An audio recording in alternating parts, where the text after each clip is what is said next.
बोलिए रास बिहारी भगवान की जय हो।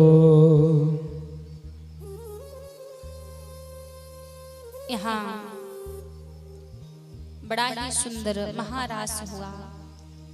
6 महीने तक महारास चला। धीरे धीरे भगवान की आयु 11 वर्ष की हुई। यहाँ पर कंस के पास में एक दिन नारद जी पहुंचे और कंस से जाकर कहने लगे, महाराज आपका शत्रु 11 वर्ष का हो चुका है, आपको उसका डर नहीं लगता, आपको उसका भय नहीं लगता?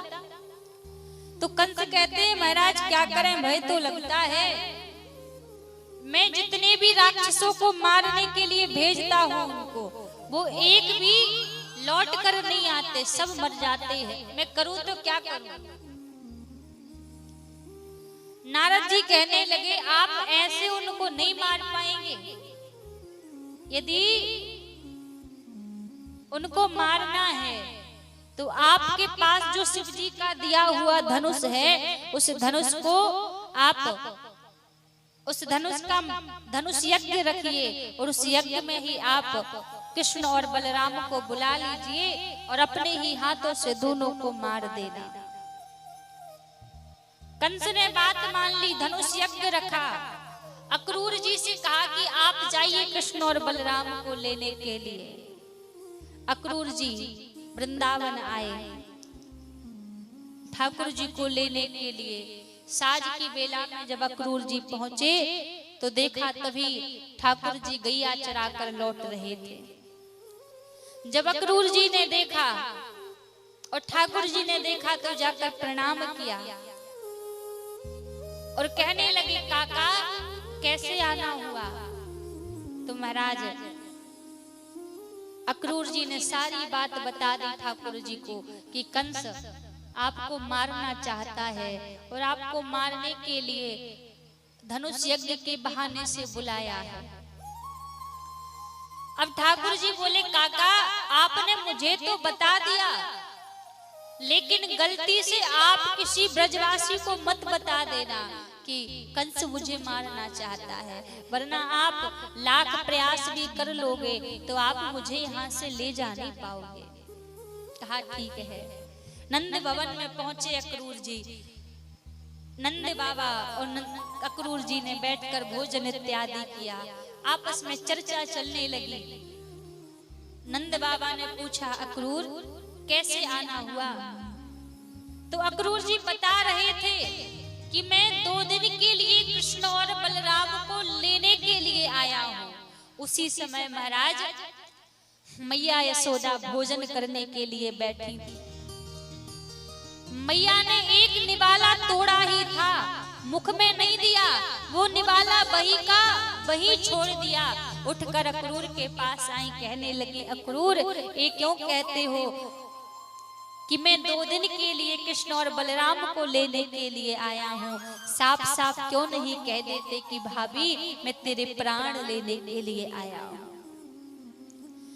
आपको पता है कृष्ण और बलराम मेरे प्राण हैं, एक क्षण भी मैं इनके बगैर जीवित नहीं रह पाऊंगी। तुम 2 दिन की बात करते हो। अब महाराज नंद बाबा मैया यशोदा के पास आए और आज मैया यशोदा से आकर कहने लगे, यशोदा तुझे पता है मैंने आज तक तुझसे एक बात छिपाई है, लेकिन आज समय आ चुका है तुझे बताने का। मैया ने कहा, कौन सी बात? नंद बाबा बोले, यशोदा तुझे पता है जिस कन्हैया को तू अपनो लाला कहती है ना, एक कन्हैया तेरा पुत्र नहीं है। एक कन्हैया तो देवकी वसुदेव का पुत्र है। मैंने अपनी मित्रता निभाने के लिए कन्हैया को यहाँ पर छुपा कर रखा है। अरे तुझे पता है तेरे यहाँ तो उस दिन कन्या ने जन्म लिया था। जो कंस के हाथ से जो कन्या छूट कर आकाश में गई थी वो तेरी ही तो कन्या थी। मैया रोने लगी और कहने लगी, आपने मेरे साथ अच्छा नहीं किया।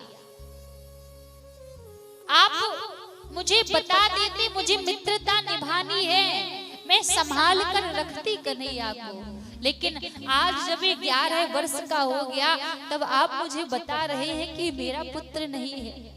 बिल्कुल नहीं मानूंगी। आज तो वो भगवान आकर भी कहे यशोदा कन्हैया तेरा पुत्र नहीं है, तो भी मैं नहीं मानूंगी। कन्हैया मेरा ही पुत्र है, मेरा ही बेटा है कन्हैया। नंद बाबा कहते हैं मैया यशोदा देख, त्याग में ही सुख है। आज तू कन्हैया को अपने पास रख लेगी, कितने दिन रख पाएगी? और यदि तू कन्हैया को देवकी के पास भेज देगी, तेरा बड़ा नाम होगा। और तू सोच तो सही, तुझे 2 दिन के लिए कन्हैया को मथुरा भेजने में इतनी पीड़ा हो रही है। एक बार उस देवकी के बारे में सोचा है जिसने बंदी गृह में रहकर अपने 8 पुत्रों को अपने आंखों के सामने से, 6 पुत्रों को तो अपनी आंखों के सामने मरता हुआ देखा, और ये 8वां जो पुत्र है, ये जो मेरे पास है, तुझे पता भी है देवकी एक एक दिन कैसे गिन रही होगी इस कन्हैया को देखने के लिए। अरे यशोदा, तुझे पता है प्रेम का दूसरा नाम ही त्याग होता है। आज रो रही है मैया यशोदा, नंद बाबा भी रो रहे हैं। ठाकुर जी मैया के पास आए, मैया से कहने लगे मैया देख तू मुझको कहीं ना जाने देवे। मैया 2 दिन की बात है, आज जाऊंगो, कल रुकूंगा, परसों लौट के आ जाऊंगो, मैया मुझको जाने दे। अब ठाकुर जी जैसे कहने लगे तो आज मानो मैया का हृदय कह रहा है कि मेरा कन्हैया यदि जाएगा तो अब लौट कर नहीं आएगा। आज मैया ने गोदी में सिर रखकर ठाकुर जी को सुला लिया। ठाकुर जी ने झीनी सी चादर ओढ़ रखी है। अब मैया बार बार उस चादर को उठाकर ठाकुर जी के मुख को देखती है, मानो विचार कर रही है कि आज के बाद मुझे कन्हैया का ये मुख देखने के लिए मिलेगा या नहीं मिलेगा। और यहाँ चादर के अंदर वही परिस्थिति कन्हैया की है, आंखों में से आंसुओं की बरसात लगी हुई है। विचार कर रहे हैं अभी तो मैं यहीं पर हूँ, तब मेरी मैया की ये परिस्थिति है, जब मैं चला जाऊंगा तो मेरी मैया कैसे रहेगी। महाराज, वो कौन सा परब्रह्म है जो एक माँ की ममता से बड़ा हो जाए? उस माँ की ममता के सामने उस ब्रह्म को भी झुकना पड़ता है। रो रही है मैया, ठाकुर जी रो रहे हैं। धीरे धीरे पूरे ब्रज में बात फैल गई। कोई परदेसी आया है कृष्ण और बलराम को लेने के लिए, कोई परदेसी आया है।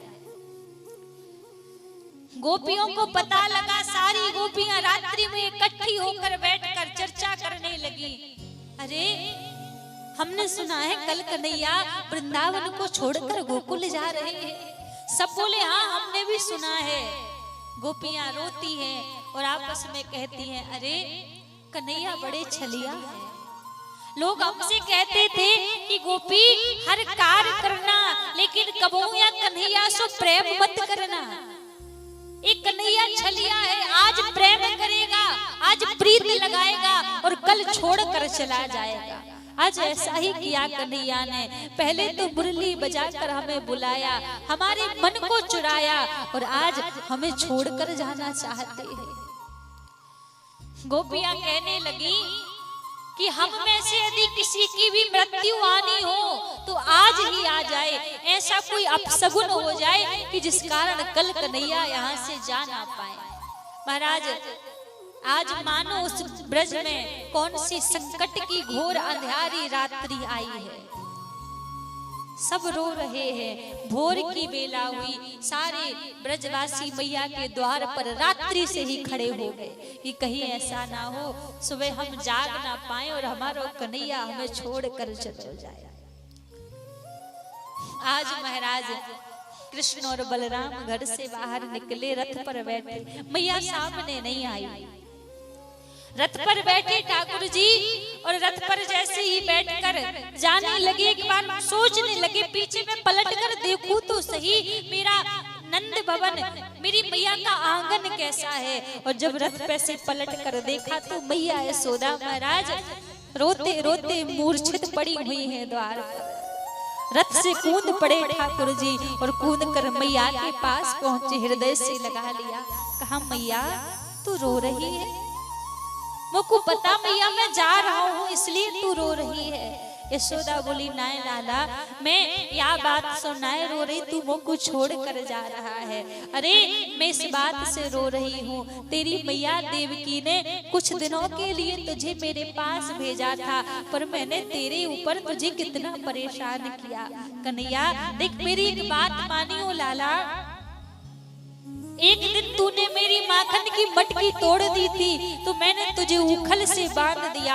कन्हैया कबो गलती सो भी या बात अपनी मैया देवकी को मत बताइए, वरना देवकी कहा कहेगी यशोदा कितनी निर्दयी है, मेरे छोटे से कन्हैया को उखल से बांध दिया।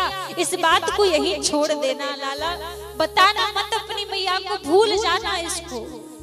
आज ठाकुर जी रोते रोते बोले मैया आपका एक कन्हैया हर बात भूल सकता है, लेकिन मैया ये बात कबहू ना भूल सकूं मैं कि मेरी मैया ने मुझको उखल से बांधा। आज पता है पूरा ब्रह्मांड जिस कन्हैया की एक उंगली के इशारे पर चलता है, पूरे ब्रह्मांड में किसी का सामर्थ्य नहीं जो कन्हैया को बांध सके। पर माँ प्रणाम है तेरी ममता को, तेरी तुझने अपनी ममता से तूने मुझे बांध लिया, अपने प्रेम से।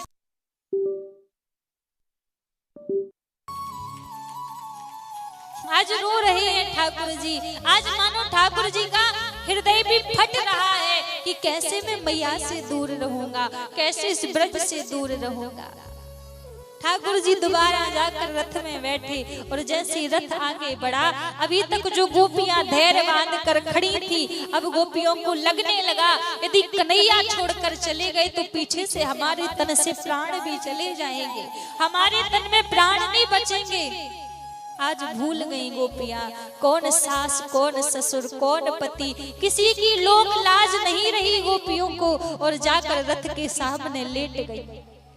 कहा कन्हैया तुम्हें जाना है तो हमारे ऊपर से रथ चला दो, हमारे प्राणों को लेकर यहाँ से जाओ, क्योंकि तुम्हारे जाने के बाद प्राण बचने वाले नहीं है, इसलिए बढ़िया रहे तुम्हारे सामने ही प्राण निकल जाए। ठाकुर जी रथ से कूदे, आज गोपियों के पास पहुंचे। आपको पता है पूरे भागवत में इतने बड़े बड़े भक्तों के चरित्र आए, लेकिन आज तक ऐसी वचन ठाकुर जी ने अपने किसी भक्त से नहीं कहे। आज जो वचन ठाकुर जी गोपियों से जाकर कहते हैं, रथ से कूदे, हाथ जोड़ लिए गोपियों के सामने, आंखों में प्रभु के आंसू है, और कहने लगे अरे गोपिकाओं तुम्हें पता है मेरे किसी भक्त ने भी मुझसे यदि इतना सा मांगा है ना तो मैंने इतना बढ़ाकर उसको दिया है, पर तुम्हें पता है तुम जैसा निश्चल मुझसे प्रेम करती हो, आज मेरे पास उस प्रेम के बदले में देने के लिए तुम्हारे पास कुछ भी नहीं है। यदि मैं कुछ दिन और इस ब्रज में रहूंगा ना तो तुम्हारे प्रेम के कर्ज तले में दब जाऊंगा, मैं तुम्हारे प्रेम का कर्ज नहीं चुका पाऊंगा, इसलिए मुझे जाने दो।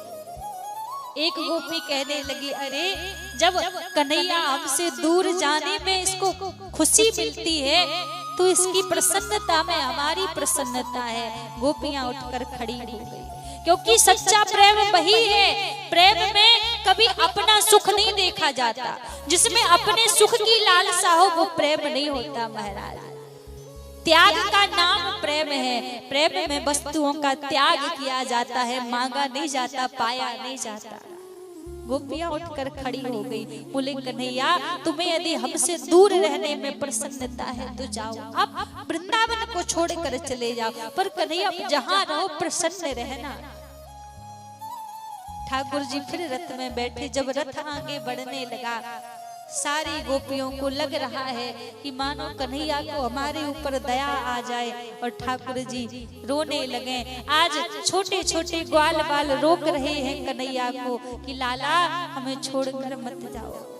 कन्हैया से कह रहे हैं कन्हैया हमें छोड़कर मत जाओ। सारे ग्वाल बाल कह रहे हैं कन्हैया छोड़कर मत जाओ। आज जो वृंदावन की गैया है वो ठाकुर जी को जाते देख महाराज उन गैयाओं की आंखों से आंसू बह रहे हैं। न जाओ छोड़कर मोहन हमारे प्राण जाते हैं।